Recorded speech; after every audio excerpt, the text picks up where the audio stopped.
आर्या और आप देख रहे हैं आर्या न्यूज। मैं यहाँ पर आया हूँ लनियापुरा बुद्ध विहार में, जहाँ पर बहुत कथा का आयोजन चल रहा है प्रबुद्ध अम्बेडकर सामाजिक एवं सांस्कृतिक कार्यक्रम की तरफ से। यहाँ पर कुछ बहुत विक्षुब्ध जो लोग हैं, कुछ जागरूक व्यक्ति हैं, वो एससी समाज के, ओबीसी के लोग, इनसे हम जानेंगे जो देश में राजनीति चल रही है, बयान एक दूसरे पर कटाक्ष चल रहे हैं, जाति को लेकर के, शिक्षा को लेकर के, रामायण की चौपाइयों को लेकर के।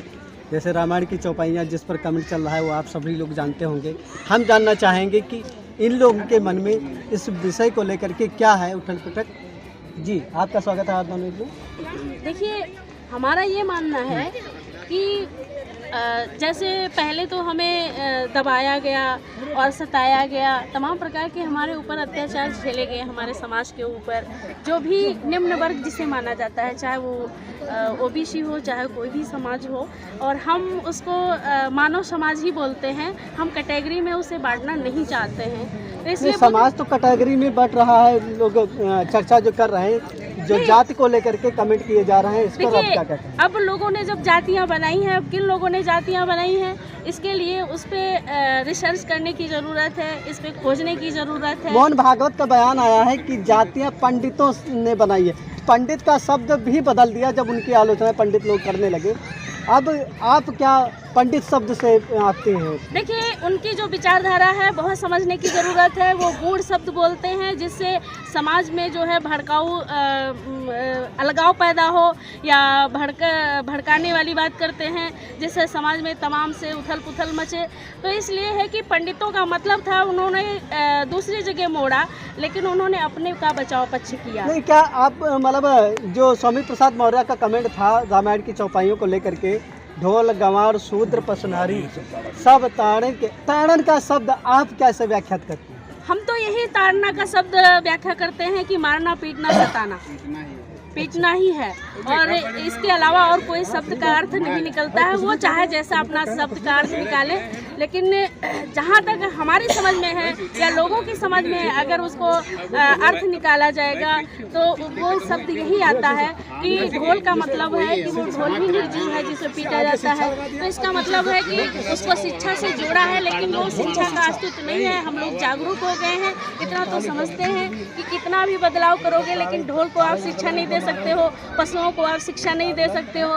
तो वही शूद्रों की बात अगर आती है तो उनकी मानसिकता ही वैसी है। शूद्र से शब्द याद आया कि पूर्व मुख्यमंत्री अखिलेश यादव भी अब कह रहे हैं कि मैं योगी जी से सदन में पूछूंगा मैं भी क्या शूद्र हूँ, और शूद्र का राग ओबीसी भी अलापने लगा है। आप कहाँ सोचते हैं इसमें?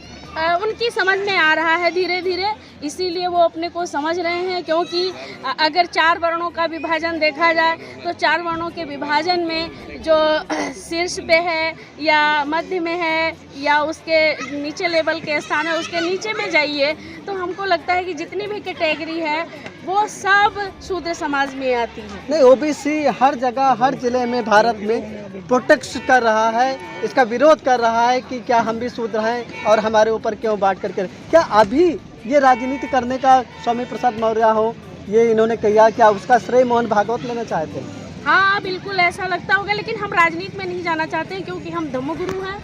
ठीक है, हम धर्म की बात करेंगे, हम सदाचार और नैतिकता की बात करेंगे। अगर राजनीतिक उथल पुथल अगर हो रही है और ऐसी बातें हो रही हैं तो हमको लगता है कि जब चुनाव नज़दीक आता है तो सबकी ऐसी बयानबाजी होती है, एक दूसरे पे कटाक्ष होते हैं।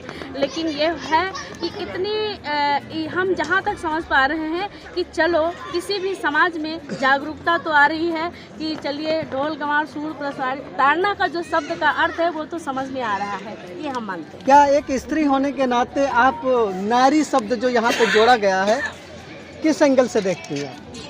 देखिए, नारी आज भी हम जहाँ तक देख रहे हैं वो तो वर्णों के आधार पर भी प्रताड़ित करी जाती है, और जो घरेलू समस्याएं हैं पुरुषों के द्वारा, चाहे वो किसी जाति विशेष का हो, चाहे हर घर में महिला आज प्रताड़ित हो रही है और पुरुषों का स्थान है। तो इसलिए हम तो समझते हैं कि नारी का जो अस्तित्व है बहुत ही निचला हुआ है।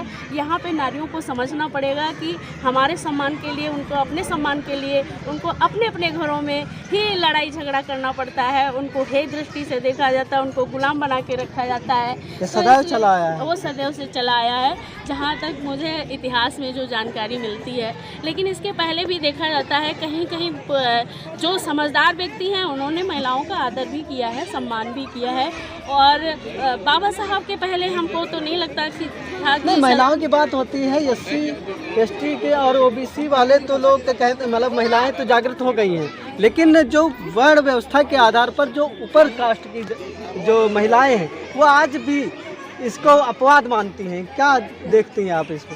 देखिए, बात यह है कि उन्होंने जब उनके घरों में शादी होके या शादी हुआ तो उनको भी वही टैग लग गया जो जाति वाला टैग था। जिस जाति में वो ब्याह के गई, जिस जाति में वो गई, तो वहाँ उनको थोड़ा अपने अपने जातीय सम्मान मिल गया।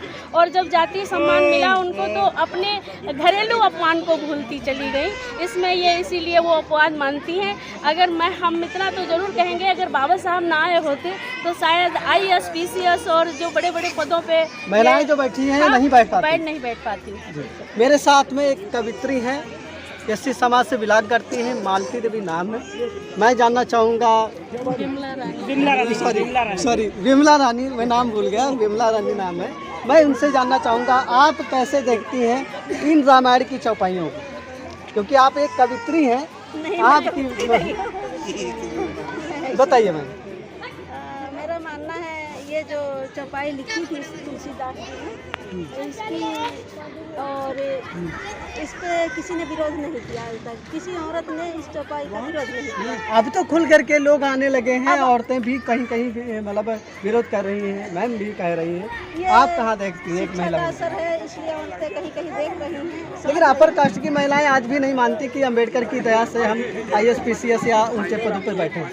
वो अम्बेडकर को जानती ही नहीं है। जिस दिन जान जाएंगी उस दिन वो इसका विरोध जरूर करेंगी। अच्छा, एक मंत्री चंद्रशेखर यादव है बिहार के, उन्होंने इस मुद्दे को उठाया था, मतलब ये जो पाखंडवाद को लेकर के, तो उनका कथन सही था या लोग नेगेटिव पक्ष वाले लोग कहते हैं कि ये गलत किया है? कथन तो बिल्कुल सही है, 100% सही है, क्योंकि हमारे भारत में ये पाखंडवाद तो बहुत है। पाखंडवाद की वजह से यहाँ मतलब अपने देश में जो है कोई जागृति नहीं आ रही है। महिलाएं तो बहुत ही ज़्यादा पाखंडवाद कर रही हैं। जब वो नहीं था, कोरोना आया था उस समय, तो मैंने देखा कि जगह जगह होम कर रही है। पाखंडवाद की बात आए, अगर सावन की बात करें या किसी मंत्र की बात करें, तो महिलाएं बढ़ चढ़ करके OBC की ज़्यादा से ज़्यादा महिलाएं, उनके लिए संदेश क्या देना चाहेंगे? क्योंकि OBC के लिए अम्बेडकर जी ने बहुत कुछ किया है, जितना SC के लिए किया, ST के लिए किया,